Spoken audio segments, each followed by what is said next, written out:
In today's episode of Conjugal Motivation, we're diving into the approval trap that is silently ruining your life.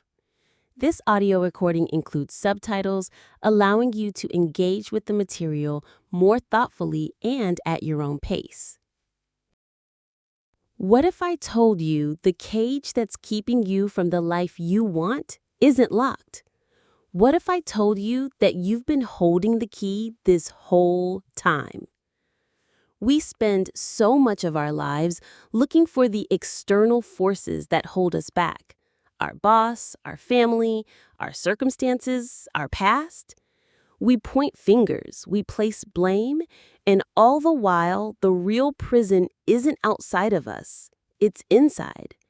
It's this invisible architecture of expectations, a game of validation we were taught to play, but we're never, ever meant to win. This is the approval trap.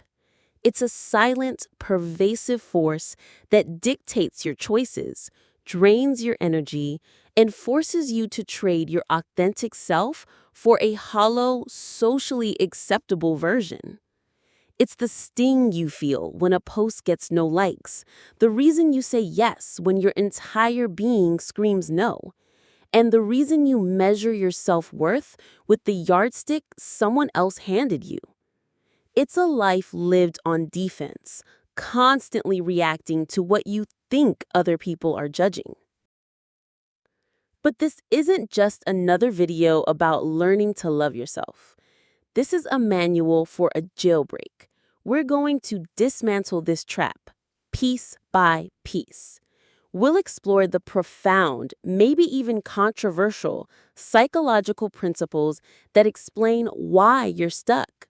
Then, I'll give you a step-by-step, actionable guide to reclaiming your power, ending the endless search for recognition, and finally starting to live a life of genuine, unapologetic freedom.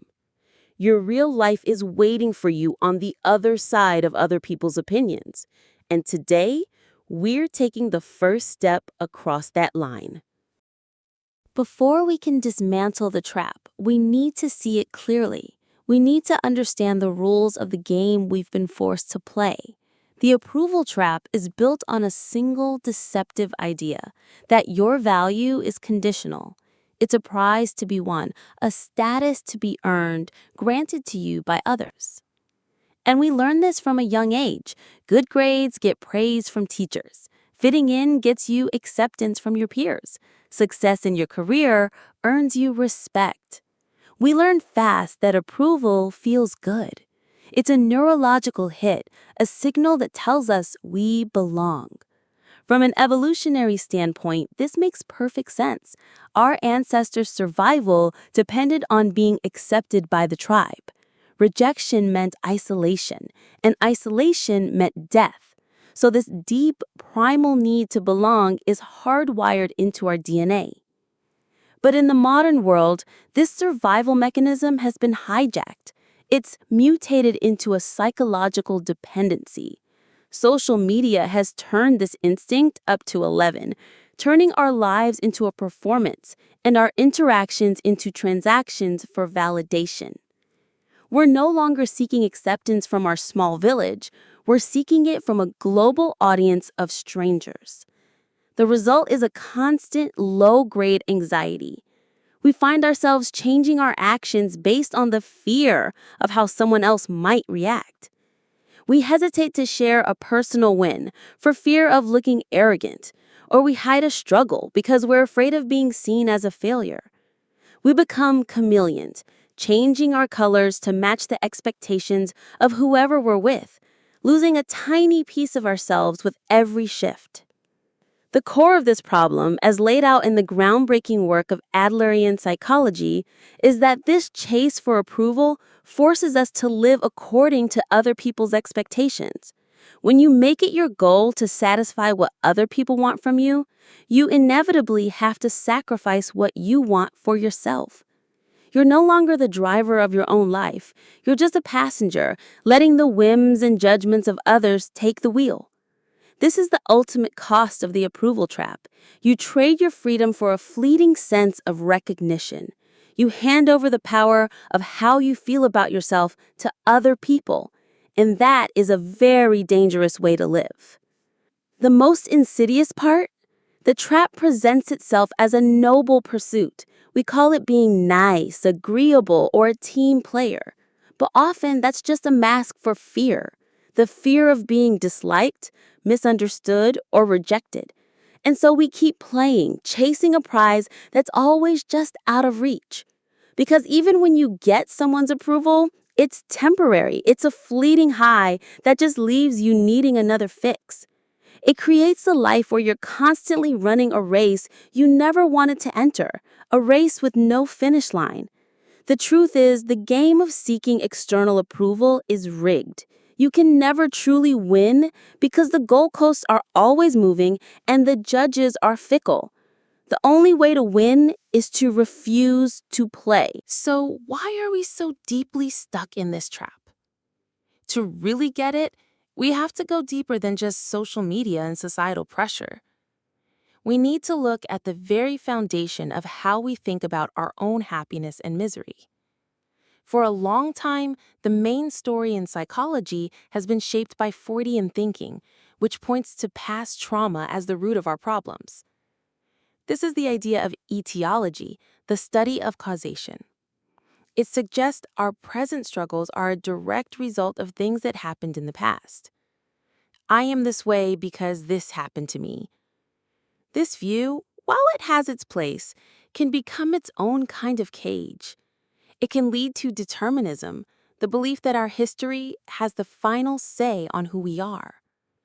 But there's another, much more empowering way to look at it from the psychologist Alfred Adler.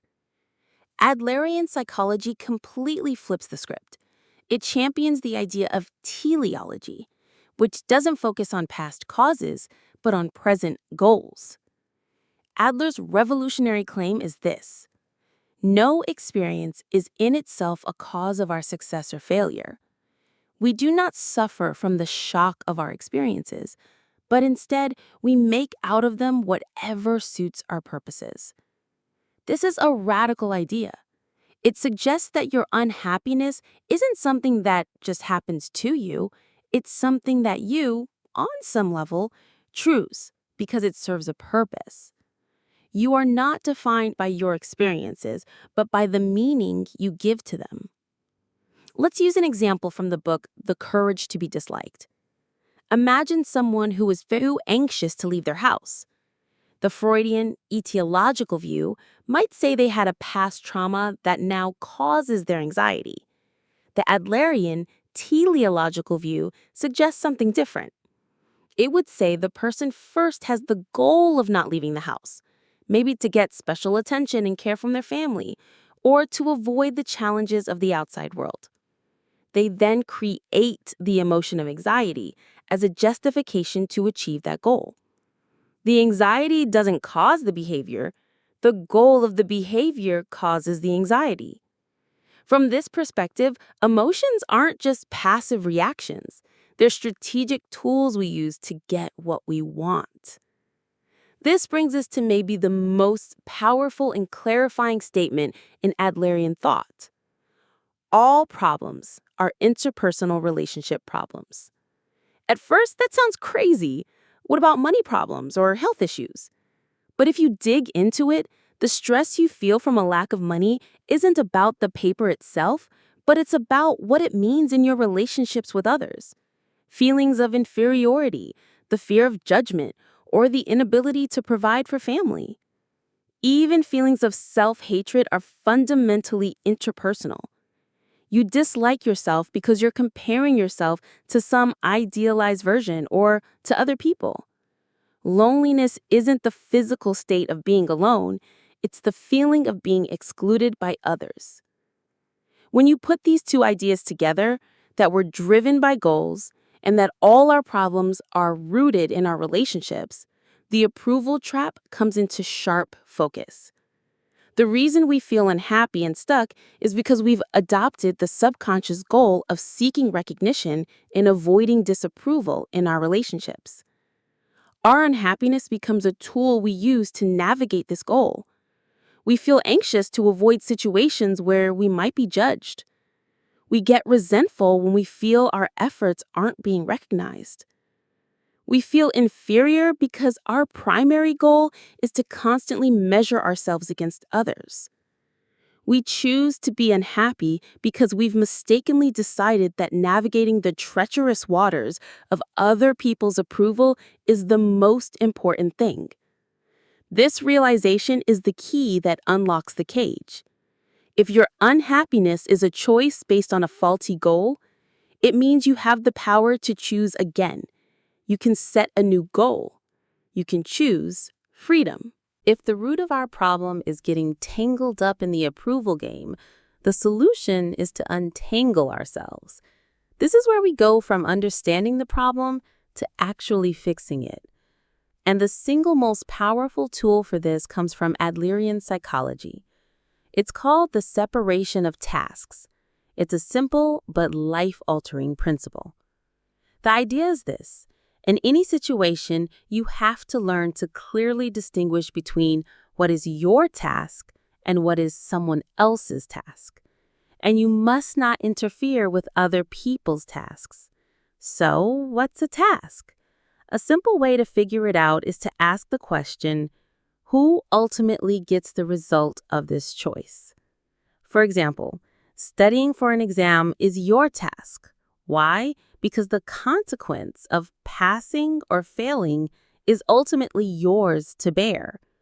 Your parents might be disappointed if you fail, but they can't take the exam for you, and they won't live with the results. Their feeling of disappointment is their task. Your task is to study. Now let's apply this to the approval trap. You live your life authentically, making choices that feel right to you. Someone else looks at your life and decides to disapprove. Their opinion of you, whether they like you or not, is their task. It belongs to them. It's a product of their own values, their own life, their own baggage. It has nothing to do with you. Your task is simply to live your life. As it's put in the Courage to be Disliked, whether people dislike you is none of your business. This doesn't mean you should be a jerk or actively try to be disliked. It means you shouldn't let the fear of being disliked steer your ship. This concept works everywhere. Imagine you give a presentation at work. Your task is to prepare as best you can and deliver it with confidence. What your boss thinks of it is your boss's task. Maybe they're in a bad mood, or maybe they have unreasonable expectations. You can't control their reaction. Obsessing over it is intruding on their task, and it will only make you miserable. Think about family. You choose a career path your parents don't like. Your task is to choose a life that you find meaningful. Their approval or disapproval is their task. Trying to live your life just to win your approval is a betrayal of your own task. You end up living their life, not yours. This is the source of so much pain and conflict. This is not a license to be selfish or to ignore others. It's the opposite. Respecting the separation of tasks is a sign of deep respect for both yourself and others. When you don't intrude on their tasks, you're acknowledging their autonomy. You're saying, I trust you to handle your own feelings. And when you stop others from meddling with your tasks, you're showing self-respect. It's about drawing clear, healthy boundaries. The freedom this brings is incredible. Think of all the mental and emotional energy you burn every day worrying about things that are not your task. You worry about what the person in line at the grocery store thinks of your outfit, not your task. You worry if your friend is secretly mad at you for a decision you made, not your task. You worry if your latest post will get enough likes, not your task. All of that energy can be reclaimed and poured back into what actually matters, your own tasks. Living earnestly, acting with integrity, and finding joy in your own path. The separation of tasks is the sword that cuts the knot of our interpersonal problems. It frees you from the weight of external validation because you realize that validation was never yours to control in the first place. It gives you the courage to be disliked because you understand that some people not liking you is an inevitable part of living an authentic life, and it's simply not your problem to solve. True freedom begins the moment you stop taking responsibility for other people's feelings about you. All right, understanding the trap and the philosophy is one thing. Actually living it is another. It takes practice, courage, and a daily commitment to a new way of being. So here's a practical 5-step blueprint to help you apply these ideas and start building a life of real freedom. Step 1. Know thyself. Find your compass. You can't live an authentic life if you don't know what authentic means to you. The first step is to turn inward and get brutally honest with yourself. This means setting aside time to figure out your core values, your deepest interests, and the things that genuinely light you up, completely separate from anyone else's opinion. Ask yourself some big questions and actually write down the answers. What principles matter most to you? Honesty? Creativity? Kindness? What activities make you lose track of time? If you had a whole weekend with zero obligations and no one to impress, what would you do? This isn't about finding some grand, singular purpose. It's about spotting the small, consistent threads of what makes you feel alive. These values become your internal compass. Then, when you face a decision, you don't have to look outside for approval. You can look inside and ask, does this align with my compass? Step 2. Build your fences, the power of boundaries. Once you have your compass, the next step is to protect your path. This is where you actively practice the separation of tasks by setting firm boundaries. Boundaries aren't walls to keep people out, they're fences to protect your own yard. They're the real-world application of knowing where your tasks end and someone else's begin. Start small. Practice saying no to little things you'd normally agree to out of guilt or fear of letting someone down. When someone gives you their unsolicited opinion on your life choices, practice responding with a neutral, thanks, I'll think about that. You don't have to defend yourself or get into an argument. Their opinion is their task.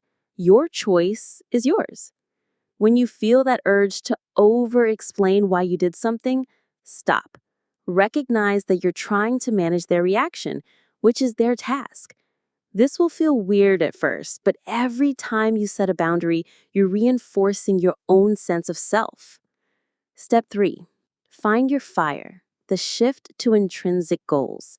The approval trap gets its power when your motivation is extrinsic, doing things for outside rewards like praise, recognition, or money. The antidote is to shift your focus to intrinsic goals, doing things for the inherent satisfaction and meaning they bring you. Focus on contribution instead of recognition. When you act from a genuine desire to be useful, you tap into a deep sense of fulfillment that no amount of praise can match. This shifts your relationships from being competitive to being collaborative. Others are no longer competitors in the approval game. They're fellow travelers you can support. Pick up a hobby you've always been curious about, not because it will impress anyone, but just for the joy of learning. Focus on the process and the effort, not just the applause at the end. When your actions are driven by an internal fire, the opinions of others are just wind. They can't put it out. Step 4.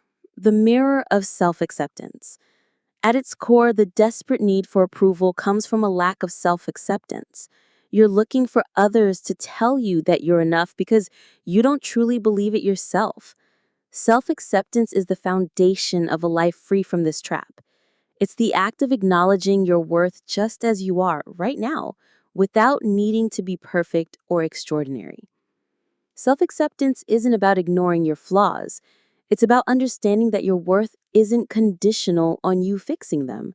You can accept yourself completely and still want to grow. Adlerian psychology teaches that your very existence has value. Simply by being a part of a community, you matter. A powerful way to practice this is to change your self-talk. When you catch yourself being harsh and critical, pause. Speak to yourself the way you would to a friend you care about. This isn't about empty affirmations. It's about shifting from a mindset of judgment to one of compassion. Real self-confidence doesn't come from external praise. It comes from the internal acceptance that you are inherently worthy. Step 5. Live in the here and now. Finally, the approval trap keeps us chained to the past and anxious about the future. We regret past moments where we failed to get approval, and we anxiously plan for future moments where we hope to win it. The key to breaking these chains is grounding yourself completely in the present moment. Adlerian psychology teaches that life is not a line, but a series of moments. Your past doesn't determine you, and your future isn't set in stone. All you ever truly have is the here and now. Happiness is found in being fully engaged with the present task, the present conversation, the present experience. When you're truly present, the need for approval just fades away. You're too busy living to worry about how you're being perceived. By living intensely in each moment, you stop performing for an audience and start participating in your own life. This is where real freedom is. This journey isn't about one big, dramatic moment of change. It's about a series of small, courageous choices you make every single day. The courage to be disliked is ultimately the courage to be yourself. It's the courage to choose your own path, even when other people don't get it. So I want you to take the first concrete step right now. In the comments below, share one task that isn't yours that you're going to let go of this week. Is it your friend's opinion of your new haircut? Your parents' disappointment about a choice you made? Your colleague's reaction to your idea? Let's declare our freedom together and build a community of people committed to living for real. And if this message hit home for you, if you're ready to keep going on this journey of breaking free, make sure you subscribe and hit that notification bell. We are just getting started. Conclusion. We've all been told a lie. The lie is that our worth is a reflection we can only see in someone else's eyes. We were handed a scorecard we never asked for and told to spend our lives trying to get a good grade. That's the approval trap. It's a silent contract we sign that slowly drains the color out of our lives, leaving a muted, grayscale version of who we could be. We become ghosts in our own stories, haunting the edges of other people's expectations. But today, we tear up that contract. We've seen the trap for what it is, a game rigged against us. We've learned that our unhappiness isn't a life sentence handed down by our past, but a tool we've been using for a goal that no longer serves us. And most importantly, we found the master key to our own freedom, the separation of tasks. The simple, powerful understanding that what other people think of you is their business, not yours. Living this way isn't always easy. It takes courage. The courage to be misunderstood, the courage to disappoint some people, but courage to walk your own path, guided by your own compass, even if you have to walk it alone for a while. But this is the only path that leads to a life that is truly yours, a life of integrity, of contribution, and of a deep, unshakable sense of self-worth that no amount of external validation can give you, and no amount of external disapproval can ever take away. Stop waiting for permission. Stop looking for approval. Your life is waiting for you to approve of it. Go and live it.